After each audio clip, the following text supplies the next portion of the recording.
जय हिंद दोस्तों। इस वीडियो में हम बात करेंगे पूरे साल भर के जितने भी कॉन्स्टिट्यूशनल और स्टैट्यूटरी एग्जीक्यूटिव बॉडीज़ थी न्यूज़ में, उन सब के बारे में बात करेंगे। तो पहली बॉडी है हमारी नेशनल ह्यूमन राइट्स कमीशन।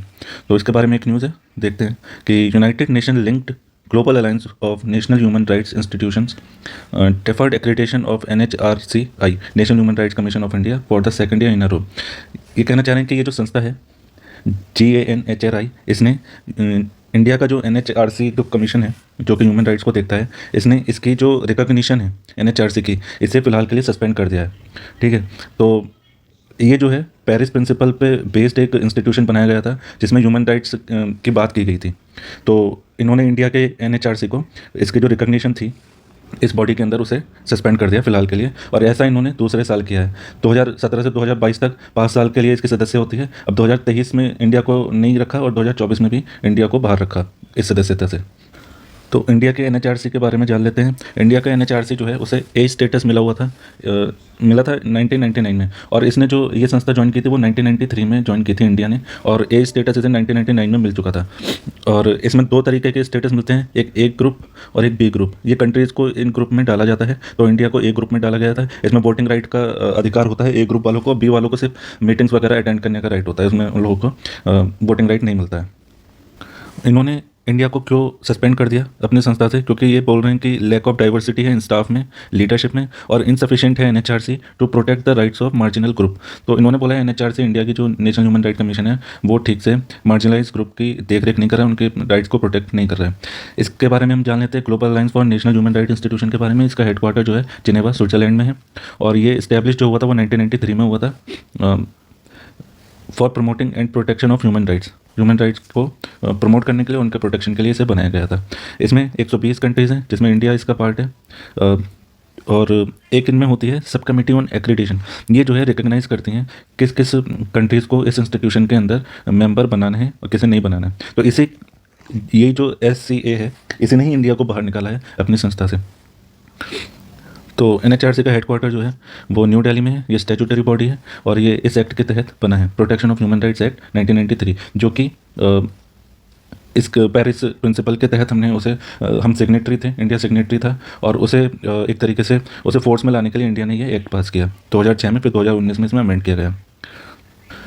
इस एक्ट के अंदर ह्यूमन राइट्स को डिफाइन किया गया है कि right to life, liberty, equality, dignity of individual, ये जो है ह्यूमन राइट्स है, ह्यूमन के राइट्स हैं एक तरीके से। These rights are guaranteed by constitution. ये राइट जो है कॉन्स्टिट्यूशन भी गारंटी करते हैं, और इंटरनेशनल कोवेनेंट भी है, कई सारे एग्रीमेंट भी हैं, तो वो भी इसको रिकग्नाइज़ करते हैं इन राइट्स को।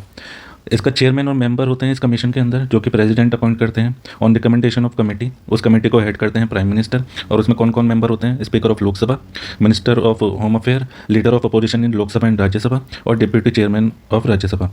तो 1 2 3 4 5, तो 5 मेंबर होते हैं, एक हेड होते हैं जो कि PM होते हैं। ये सब मिलके अपॉइंट करते हैं चेयरमैन को और उसके मेंबर्स को।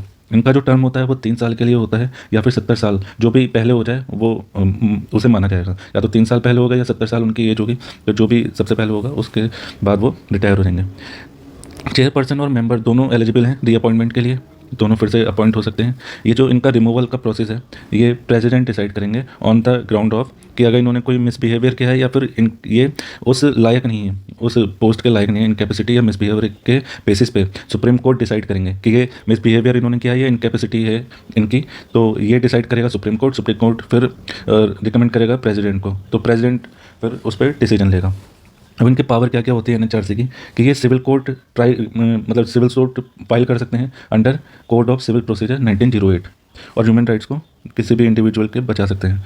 फिर ये समन कर सकते हैं किसी भी अथॉरिटी को अगर इन्हें लग रहा है कि किसी का ह्यूमन राइट वॉलेशन हो रहा है। फिर discovery and production of any document, कोई भी डॉक्यूमेंट वगैरह ये मंगा सकते हैं ऑफिसर्स वगैरह से, किसी भी डिपार्टमेंट से। एविडेंस वगैरह ले सकते हैं, रिक्वेस्टिंग एनी पब्लिक रिकॉर्ड, कोई पब्लिक रिकॉर्ड की कॉपी वगैरह ले सकते हैं। Issuing commission for the examination of witness and document, तो ये सारी चीज़ें इनकी पावर हैं कि ये जो है डॉक्यूमेंट, विटनेस वगैरह इन सब का एग्जामिनेशन भी कर सकते हैं। इनकी कंपोजिशन देख लेते हैं। चेयरमैन जो होगा वो या तो retired chief justice of India होगा, या फिर रिटायर्ड जज ऑफ सुप्रीम कोर्ट होगा। फिर फुल टाइम मेंबर जो होंगे वो रिटायर्ड या फिर अभी भी सर्विंग जज होगा सुप्रीम कोर्ट का। दूसरा मेंबर रिटायर्ड और serving chief justice of high court हो सकता है। फिर 3 अदर मेंबर होंगे जो कि एक्सपर्ट होंगे इस फील्ड में, ह्यूमन राइट्स की फील्ड में। फिर 7 टीम मेंबर होंगे जो कि अलग अलग जो हमारी संस्थाएं हैं, जैसे national commission for minority backwardness, फिर person with disability, SC ST, protection of child rights, women, इन सब के जो कमीशन है, नेशनल कमीशन, वो इसके पार्ट रहेंगे, मेंबर रहेंगे। ये क्या कर सकते हैं, इंक्वायर कर सकते हैं, किसी प्रोसीडिंग में इंटरवीन कर सकते हैं, जेल में जा सकते हैं, किसी लॉ को रिव्यू कर सकते हैं, और कोई review factor including acts of terrorism that inhibit human rights. और मान लीजिए कोई टेररिस्ट भी है और उसका कोई ह्यूमन राइट वायलेशन हो है तो उसको भी ये देख सकते हैं। तो कुल मिला के यह है, अगर कहीं भी ह्यूमन राइट वायलेशन हो रहा है तो ये वहाँ पर इंक्वायर कर सकते हैं, बीच में उस प्रोसीडिंग को देख सकते हैं। जेल में अगर कुछ हो रहा है ह्यूमन राइट वायलेशन तो जेल भी जा सकते हैं उन्हें देखने के लिए। नेक्स्ट न्यूज़ है हमारी CBI से related, central bureau of investigation. Recently Supreme Court in State of West Bengal versus Union of India case 2024 upheld maintainability of West Bengal government suit against Union over registration and investigation of cases by CBI despite revocation its general consent in 2018। तो supreme court ने एक case गया था जिसमें waste Bengal ने बोला था कि वो हमारी गवर्नमेंट जो है, CBI जो है, इसका मैं थोड़ा बेसिक बता देता हूँ। CBI अगर किसी केस के लिए स्टेट में इन्वेस्टिगेशन के लिए जाती है तो CBI को उसकी परमिशन लेनी पड़ेगी उस स्टेट की। अगर मान लीजिए वेस्ट बंगाल है, इस वेस्ट बंगाल में इसमें इन्वेस्टिगेशन करना है किसी केस में, तो CBI को वेस्ट बंगाल सरकार की परमिशन लेनी पड़ेगी। लेकिन इसमें क्या हुआ, CBI जो है वो बिना परमिशन के इस वेस्ट बंगाल में जा रही थी और सुप्रीम कोर्ट ने वेस्ट बंगाल का फेवर किया है कि हाँ ये चीज़ सही है, CBI को परमिशन लेनी चाहिए। ठीक है, अब हम देख लेते हैं इसका कुछ बेसिक्स कि CBI के बारे में क्या क्या है। CBI जो है 1963 में बनी थी और ये किसके रिकमेंडेशन पे बनी थी, Santhanam committee on prevention of corruption 1962-64, ये एक कमेटी बनी थी, इन्होंने रिकमेंड किया था, उसके रिकमेंडेशन पे CBI बनाई गई थी। और ये जो है ना तो इसका कोई लॉ बना हुआ है CBI का, ना ही ये कॉन्स्टिट्यूशन में मेंशनड है। तो ये जो है एक एक्ट के तहत गवर्न होती है, जो है Delhi special police establishment act 1946। इस एक्ट के तहत ये गवर्न की जाती है CBI। ये कोऑर्डिनेट करती है इंटरपोल से। इंटरपोल वो होती है अलग अलग कंट्रीज़, जब कोई इंटरनेशनल टेररिस्ट है या फिर कोई इंटरनेशनल ऑफेंडर है तो अगर उसको पकड़ना है या फिर उसको अरेस्ट करने की कुछ ऑपरेशन वगैरह चल रहा है तो आपस में कई सारी कंट्रीज़ जो है वो आपस में एक दूसरे को इन्फॉर्मेशन के थ्रू कनेक्ट करती हैं और उस ऑफेंडर को पकड़ने में या उसके खिलाफ जो भी ऑपरेशन चल रहा है उसमें हेल्प करती हैं। तो इंडिया की तरफ से CBI इस चीज़ में हेल्प करती हैं इंटरपोल में। फिर इसमें जो है एक डायरेक्टर होता है, एक जॉइंट डायरेक्टर होता है, डिप्यूटी इंस्पेक्टर जनरल होते हैं, सुपरिटेंडेंट ऑफ पुलिस होते हैं और अलग अलग रैंक के पुलिस ऑफिसर्स होते हैं जो CBI में काम करते हैं। CBI के चीफ को सेलेक्ट कौन करता है, CBI के चीफ को सेलेक्ट एक कमेटी करती है जिसमें प्राइम मिनिस्टर होते हैं, लीडर ऑफ अपोजिशन होते हैं और चीफ जस्टिस ऑफ इंडिया होते हैं। In 2021 president promulgated 2 ordinance to extend the tenure of director of CBI। तो CBI के डायरेक्टर का टेन्योर बढ़ा दिया गया है एक ऑर्डिनेंस के द्वारा, और CBI के साथ साथ ED का भी टेन्योर बढ़ा दिया गया है 5 साल तक का, जो कि पहले 2 साल होता था। तो अब ये 5 साल तक सर्विस में और एक्स्ट्रा रह सकते हैं। ये किस किस चीज़ों में इन्वेस्टिगेट कर सकते हैं, कहीं पर कोई करप्शन हो रहा है या इकोनॉमिक ऑफेंसेस हो रहे हैं, स्पेशल क्राइम हो रहे हैं, या फिर ये सुमोटो भी ले सकते हैं, ये खुद से कोई केस हैंडल कर सकते हैं। फिर 2 तरीके के कंसेंट CBI को लेने पड़ते हैं। एक जनरल कंसेंट होता है जो कि CBI is not required to seek fresh permission every time it enter that state is connection with investigation for every case. मान लीजिए कोई एक केस हो रहा है वेस्ट बंगाल में और CBI ने इसमें परमिशन ले ली। अब ऐसा नहीं है कि हर बार जब भी CBI इसमें जाएगी तो हर बार परमिशन ही लेगी, तो ये जनरल केस में होगा कि CBI हर बार वो नहीं लेगी परमिशन, लेकिन स्पेसिफिक केस में हर बार जब भी CBI उसमें जाएगी, कोई स्पेसिफिक केस होंगे तो उन्हीं में ही उन्हें हर बार परमिशन लेनी पड़ेगी उस स्टेट की परमिशन। नेक्स्ट न्यूज़ है हमारी लोकपाल से related. Recently Lokpal of India has established inquiry wing under section 11 of Lokpal and Lokayukta act 2013 to probe graft cases against public servant. तो लोकपाल ने एक इंक्वायरी विंग का स्थापित किया है ताकि वो किसी केस में जाके इंक्वायरी कर सकते हैं। अब हम जान लेते हैं लोकपाल का कुछ बेसिक फंडामेंटल, कि ये जो है एक एंटी करप्शन एम्ब्यूजमेंट होते हैं सेंट्रल लेवल पे, और लोकायुक्त जो होते हैं वो स्टेट लेवल पे होते हैं। ठीक है, लोकपाल सेंट्रल लेवल पे और लोकायुक्त स्टेट लेवल पे होते हैं, और ये एंटी करप्शन जैसी चीज़ों पे नज़र रखते हैं, मॉनिटर करते हैं, उसमें इन्वेस्टिगेट करते हैं कि और किसके ऊपर करते हैं, गवर्नमेंट पब्लिक सर्वेंट के ऊपर करते हैं। उसमें प्राइम मिनिस्टर तक पे भी हम ये इंक्वायरी बिठा सकते हैं। तो लोकपाल का काम ये था, फंक्शन था। और इन्हें अपॉइंट कौन करेगा, तो लोकायुक्त को तो गवर्नर करेगा और लोकपाल को प्रेसिडेंट करेंगे। अब लोकपाल को भी नियुक्त करने के लिए एक कमेटी बैठती है जिसमें प्राइम मिनिस्टर होते हैं जो कि चेयरपर्सन होते हैं, फिर स्पीकर ऑफ हाउस होते हैं, लीडर ऑफ अपोजिशन होते हैं लोकसभा के, चीफ जस्टिस ऑफ इंडिया होंगे या फिर कोई जज होंगे जो कि चीफ जस्टिस ने नॉमिनेट किया होगा, फिर एक एमिनेंट जूरिस्ट होगा जो कि प्रेसिडेंट नियुक्त करेंगे उसमें। तो ये मेंबर होते हैं 5 जो कि एक लोकपाल को नियुक्त करने में हेल्प करेंगे प्रेसिडेंट की। इसमें लोकपाल के साथ साथ 8 मेंबर और होते हैं जिसमें से 50% जो होंगे वो जुडिशियल मेंबर होंगे।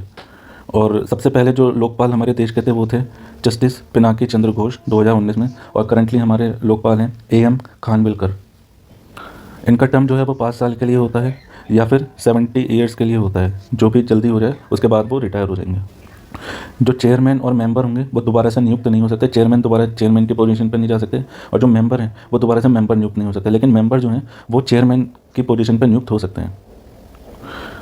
फिर इनकी 2 विंग होती हैं, एक इंक्वायरी विंग होती है, एक प्रोसिक्यूशन विंग होती है। इंक्वायरी विंग में ये लोग इंक्वायरी वगैरह बिठाते हैं, इन्वेस्टिगेशन वगैरह करते हैं और एक रिपोर्ट सबमिट करते हैं लोकपाल को 60 दिन के अंदर अंदर जो भी केस होगा। और इनके पास जो है सिविल कोड की सारी पावर होगी, कोड ऑफ सिविल प्रोसीजर 1908 के तहत। प्रोसिक्यूशन विंग जो है वो हेड करेंगे director of prosecution of public servant in relation to any complaint by Lokpal. तो अगर कोई कंप्लेंट आती है तो उनके खिलाफ प्रोसिक्यूशन हो जाएगा, और ये किसके अंडर होगा? Under prevention of corruption act 1988 के तहत इनके खिलाफ कार्रवाई की जाएगी। पावर ऑफ लोकपाल, ये क्या कर सकते हैं? Superintendent and direction over any central investigation agency, किसी एजेंसी को ये डायरेक्ट कर सकते हैं, चाहे वो CBI हो और IB हो, इन सबको ये बुला के पुलिस वगैरह को ये डायरेक्ट कर सकते हैं कि इस स्टेज में जाके आप इंक्वायरी करिए, इन्वेस्टिगेशन करिए। फिर पब्लिक सर्वेंट को ये डायरेक्शन दे सकते हैं।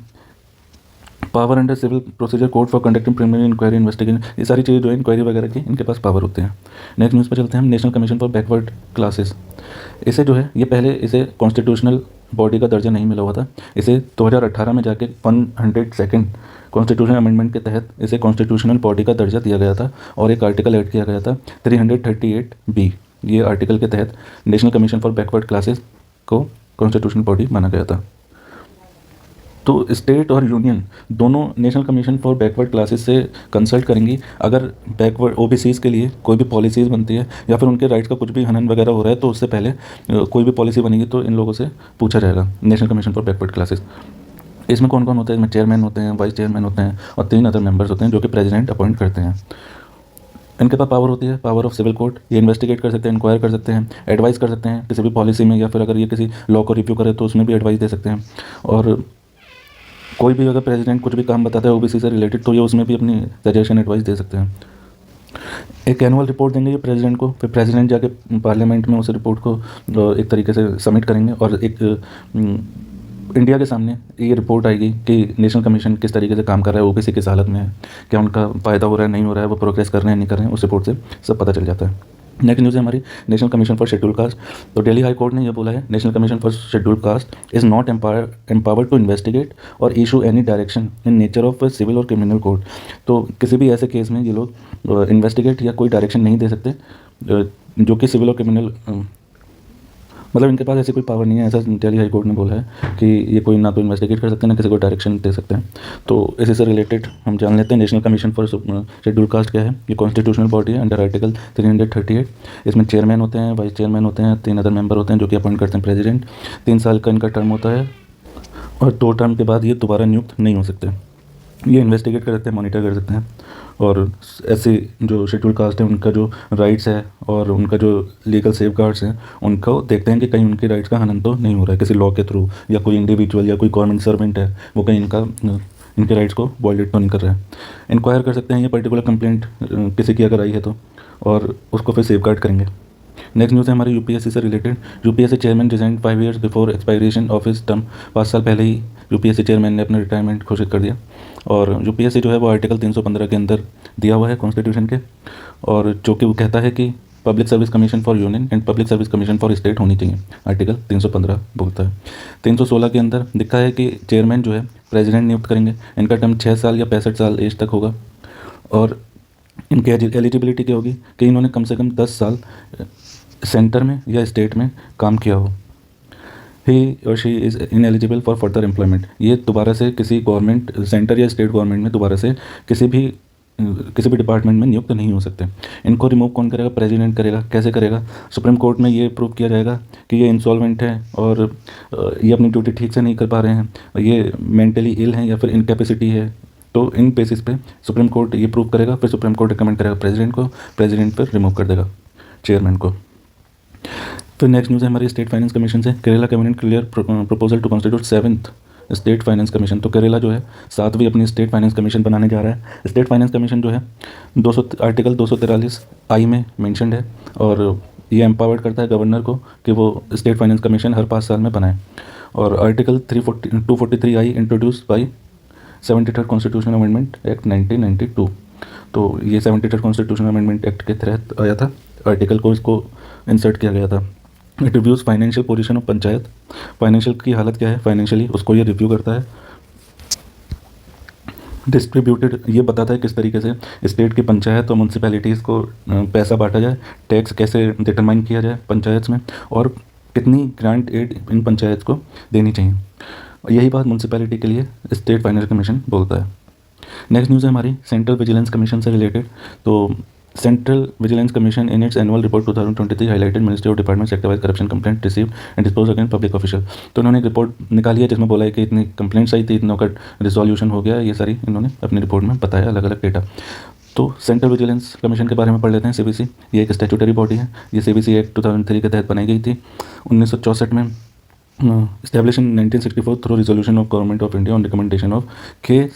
Santhanam committee on prevention of corruption. Corruption को रोकने के लिए के संथानम कमेटी बनाई गई थी जिन्होंने रिकमेंड किया था 1964 में कि एक सीवीसी होनी चाहिए। In 1998 it was conferred statutory status through an ordinance promulgated by union government. तो एक ऑर्डिनेंस के तहत इसे एक स्टैट्यूटरी स्टेटस दे दिया गया था। इसमें 3 मेंबर होते हैं और एक कमिश्नर होता है, चीफ कमिश्नर, जिसे सेंट्रल विजिलेंस कमिश्नर बोलते हैं, और एक होता है विजिलेंस, 2 होते हैं विजिलेंस कमिश्नर। इन्हें अपॉइंट कौन करता है? प्रेसिडेंट करते हैं। एक कमेटी द्वारा प्रेसिडेंट को रिकमेंड किया जाता है। उस कमेटी में कौन कौन होते हैं? पीएम होते हैं, मिनिस्टर ऑफ होम अफेयर होते हैं, लोकसभा के लीडर ऑफ अपोजिशन होते हैं। ये क्या क्या कर सकते हैं? ये एक विजिलेंस का काम करते हैं, चेक एंड बैलेंसेस का काम करते हैं। मान लीजिए सीबीआई है, सीबीआई अपना ठीक से काम कर रही है या नहीं कर रही है, इसमें कोई करप्शन तो नहीं है, कोई करप्ट ऑफिसर तो नहीं है, या फिर ये इनकी एफिशिएंसी ठीक से, इनकी जो वर्क करने की एफिशिएंसी है वो ठीक हो रही है नहीं हो रही है। तो इन सारी चीज़ों को ये एडमिनिस्ट्रेशन वगैरह देखते हैं कि ये लोग करप्टेड तो नहीं है। तो इन सारी चीज़ों को विजिलेंस देखती है। और अगर देखा जाता है कि वो वायलेशन कर रहे हैं अपनी ड्यूटीज़ का, तो उन्हें फिर सज़ा भी दी जाती है, पेनल्टी भी लगती है। नेक्स्ट चलते हैं हम। नेक्स्ट न्यूज़ है हमारी लॉ कमीशन से related. President approve constitution of 23rd law commission for a 3-year term that is from 2024 to 27। तो प्रेसिडेंट ने अप्रूवल दे दिया है कि 23rd लॉ कमीशन बननी चाहिए, जो कि 3 साल उसकी वैलिडिटी होगी, 3 साल के लिए बनाई जाएगी। तो लॉ कमीशन क्या करता है? लॉ कमीशन जो है लीगल फ्रेमवर्क को देखता है कि उसमें कुछ चेंजेस आने चाहिए या नहीं आने चाहिए। जो भी देश भर में लॉज चल रहे हैं अलग अलग तरीके के, अलग अलग फील्ड में, वो लॉ कमीशन देखती है कि इसमें चेंजेस की ज़रूरत है या नहीं है, या फिर इन लॉज की एफिशिएंसी किस तरीके से बढ़ाई जाए। तो ये लॉ कमीशन देखती है। इसमें जो है it will include a full time chairman, 4 member and additional ex officio and part time member. तो ये लोग होंगे इसमें, इसकी कंपोजिशन में। लॉ कमीशन का फंडामेंटल्स जान लेते हैं। ये 1834 में बनाई गई थी पहली बार गवर्नर जनरल के द्वारा, और चार्टर एक्ट ऑफ 1833 के तहत इसे बनाया गया था बाई लॉर्ड मैक्यूले। याद रखिएगा ये फैक्ट, लॉर्ड मैक्यूले के द्वारा चार्टर एक्ट ऑफ 1834 में पहली बार इसे इन्फोर्स में लाया गया था। पोस्ट इंडिपेंडेंस में सबसे पहले ये बना था 1955 में, और इसके चेयरमैन थे MC सेतालवाद। ये नॉन स्टैट्यूटरी बॉडी है और constituted by notification of ministry of law and justice. ना तो ये स्टैट्यूटरी बॉडी है, ना ही ये कॉन्स्टिट्यूशनल बॉडी है। ठीक है, इसका एम वही है, to maximise the justice and promote good governance. किस तरीके से लॉ को और बेहतर बनाया जाए और कैसे जस्टिस पहुंचाया जाए लोगों के लिए। ये रिसर्च प्रोवाइड करते हैं, रिकमेंडेशन देते हैं, जो कि टर्म्स ऑफ रेफरेंस में किस तरीके से क्या रूल्स एंड रेगुलेशन है उनके बेसिस पर रिकमेंडेशन देते हैं। नेक्स्ट न्यूज़ है हमारी नीति आयोग से रिलेटेड। नीति आयोग ने 10 साल पूरे कर लिए हैं। 2015 में इसे स्थापित कर दिया गया था। ये गवर्नमेंट का एक तरीके से थिंक टैंक है। अलग अलग पॉलिसीज़ पे, अलग अलग रिपोर्ट्स पे, अलग अलग डॉक्यूमेंट पे अपनी राय बताते हैं और उसमें कैसे सुधार किया जाए, इंडिया को प्रोग्रेस करने में उसमें हेल्प करते हैं। इसने रिप्लेस किया था, पहले प्लानिंग कमीशन चलती थी, उसे रिप्लेस करके नीति आयोग बना दिया गया था 2015 में। तो इसके चेयरमैन जो हैं वो प्राइम मिनिस्टर होते हैं, और इसकी गवर्निंग काउंसिल में प्राइम मिनिस्टर होते हैं, CM होते हैं सारे स्टेट के और यूटीज़ के, जिसमें लेजिस्लेटिव असेंबली होती है, लेफ्टिनेंट गवर्नर होते हैं जिसमें लेजिस्लेटिव असेंबली नहीं होती है, कुछ एक्स ऑफिशियो मेंबर होते हैं, वाइस चेयरमैन होते हैं नीति आयोग के, और फुल टाइम मेंबर होते हैं नीति आयोग के, और कुछ स्पेशल इन्वाइटीज़ होते हैं। देखते हैं एक्स ऑफिशियो मेंबर कौन कौन हो सकते हैं। ये मैक्सिमम 4 लोग हो सकते हैं। Union council minister nominated by PM। तो ये मिनिस्टर ही होते हैं एक्स ऑफिशियो मेंबर, जो कि नॉमिनेट करते हैं प्राइम मिनिस्टर। स्पेशल इन्वाइटीज़ कौन होते हैं? ये एक्सपर्ट होते हैं, स्पेशलिस्ट होते हैं, प्रैक्टिशनर्स होते हैं, और किसी पर्टिकुलर डोमेन में ये इन्हें अच्छी खासी नॉलेज होती है, तो इसलिए इन्हें स्पेशल इन्वाइटीज़ में रखा जाता है। फिर इनके कुछ रीजनल काउंसिल्स होते हैं जो कि पर्टिकुलर किसी स्पेसिफिक इश्यूज़ को किस तरीके से सुधार किया जाए उस पर काम करते हैं। CEO होता है एक, जो कि अपॉइंट करता है PM, और इसका एक फिक्स टेन्योर होते हैं और ये एक सेक्रेटरी लेवल के रैंक के एम्प्लॉय माने जाते हैं गवर्नमेंट ऑफ इंडिया में। इसके 2 पर्पज़ हैं। ये adoption and monitoring of SDGs, sustainable development goals जो हैं उन्हें किस तरीके से अडॉप्ट करना है, उन्हें किस तरीके से मॉनिटर करना है, ये सारी चीज़ नीति आयोग की होती है। दूसरा मैंडेट इनका ये है कॉम्पिटिटिव एंड कोऑपरेटिव फेडरलिज्म, कि किस तरह स्टेट आपस में एक दूसरे का कोऑपरेशन करें। स्टेट प्लस सेंटर, मान लीजिए ये सेंटर है, ये स्टेट 1 है, ये स्टेट 2 है, तो ये तीनों आपस में कैसे कोऑपरेट करें, ये तीनों आपस में कैसे एक पॉजिटिव कंपटीशन बनाए रखें ताकि इंडिया की प्रोग्रेस हो सके। कुछ रिपोर्ट्स निकालती है नीति आयोग, जैसे एसडीजी इंडिया इंडेक्स निकालती है, national multi dimensional poverty index निकालती है, systematic transformation of school education 7 E report निकालती है, एक्सपोर्ट प्रिपेयर्डनेस इंडेक्स निकालती है। तो ये कुछ इंडेक्स हैं, आप याद रख सकते हैं। नेक्स्ट न्यूज़ है हमारी यूनिवर्सल पोस्टल यूनियन से रिलेटेड। इसे 150 साल हो गए हैं इस्टेब्लिश हुए हुए। 1874 में इसे इस्टेब्लिश किया गया था बाई ट्रीटी ऑफ बर्न। ये बर्न जो है वो स्विट्ज़रलैंड में, इसका हेडक्वार्टर बर्न स्विट्ज़रलैंड में है, यूनिवर्सल पोस्टल यूनियन का। वर्ल्ड पोस्टल डे के एनिवर्सरी पर इसे सेलिब्रेट किया गया था अक्टूबर में। यूनिवर्सल पोस्टल यूनियन एक ऐसे यूनियन है जो अलग अलग देशों में जो पोस्ट ऑफिस होते हैं या फिर पोस्ट से रिलेटेड जितने भी काम होते हैं उनको उनकी किस तरीके से वो बेहतर काम कर सकें उनके ऊपर नज़र रखती है, उनको कैसे बेहतर बनाया जाए उनको मॉनिटर करती है। ये सारी चीज़ें इसके काम होते हैं। इंडिया इसका पार्ट है। India is one of its oldest and most active member है। इसके जो टोटल कंट्रीज़ हैं वो 192 मेंबर्स हैं। UPU is a United nation special agency, United nation की स्पेशल एजेंसी है। तो इसी के साथ हमारी जितनी भी स्टैट्यूटरी और कॉन्स्टिट्यूशनल बॉडीज़ की न्यूज़ थी पूरे साल भर की वो ख़त्म होती हैं। और लाइक कर दो, सब्सक्राइब कर दो, शेयर कर दो अगर आपको लगता है कि आपको हेल्प कर रही है, और आप अपने दोस्तों को भी शेयर कर दो अगर आपको लगता है उन्हें भी हेल्प करनी चाहिए। Thank you.